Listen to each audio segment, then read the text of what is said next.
লেখক হওয়ার আগে সবার প্রথম হতে হবে একজন পাঠক। একজন ভালো পাঠক হতে পারে একজন লেখক। সত্যির অর্থে কেউ যদি লিখতে চায় সেক্ষেত্রে তাকে অনেক পড়তে হবে। যদি আপনার মধ্যে কোনো অহংকার থাকে সেটা সরিয়ে ফেলতে হবে।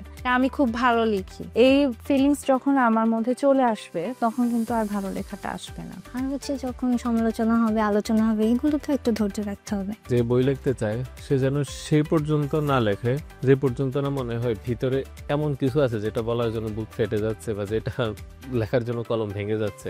ওই মুহূর্তে আসলে আপনি একটা সেরা কিছু দিতে পারবেন। কেউ যদি গল্প লিখতে চায়, আমি যখন এখন লিখতে যাই তখন দেখি যে আবার শব্দগুলো অটোমেটিক আসতেছে। তো এইটা তো আমি জানতাম আমাদের শব্দগুলো আসবে। এই শব্দগুলো আসছে এই কারণে যেহেতু আমি প্রচুর ছোটকাল থেকে আমাদের বই পড়া হয়েছে, ওই শব্দগুলো আমার মাথায় হয়তো তাদের শব্দগুলো আমার কাছে এখন চলে আসতেছে। তো আমার যদি না পড়া থাকতো তাহলে আমি এটা লিখতে পারতাম না। তো যারা নতুন লেখক অবশ্যই তাকে অনেক পড়তে হবে, পড়াশোনা করতে হবে। ধরে যাক আপনি বিখ্যাত হয়ে গেছেন, আপনি ভাইরাল হয়ে গেছেন, এই জন্য একটা বই লিখে ফেললেন।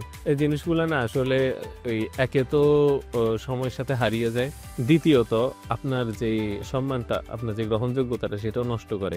আপনি যদি দীর্ঘমেয়াদী টিকে থাকতে চান, আপনার টার্গেট ঠিক করতে হবে যে আমি কি অনেকদিন থাকতে চাই নাকি আমি একটা দুইটা বই লিখে অনেক হিট করে আমি আবার ঝরে যেতে চাই, হারিয়ে যেতে চাই। আপনি আপনার কন্টেন্টের মান ঠিক রাখেন। আমি এখনো প্রতিদিন কিছু না কিছু পড়ি। আমি সমসাময়িক যেমন পড়ি সেরকম ক্লাসিক্যালও পড়ি। তারপর প্রতিদিন আমি পড়ার চেষ্টা করি, প্রতিদিন আমি লেখার চেষ্টা করি। এই চর্চার মধ্যে থাকতে হবে।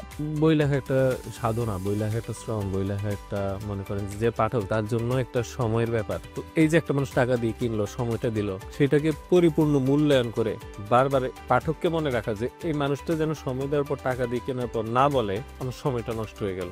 সেই জায়গাটা মাথায় রেখে যখন আপনি লিখবেন এবং মনে নিজেকে নিজে সন্তুষ্ট রাখতে পারবেন যে না আমি যা দিতে পেরেছি তা কোটি টাকার মূল্য, কিন্তু কিনবে 100 টাকা দিয়ে, তখন মনে করবেন যে না আপনার বই ইনশাল্লাহ ভালো কিছু হবে। তো সেটাই হচ্ছে আমার পরামর্শ নবীন লেখকদের জন্য।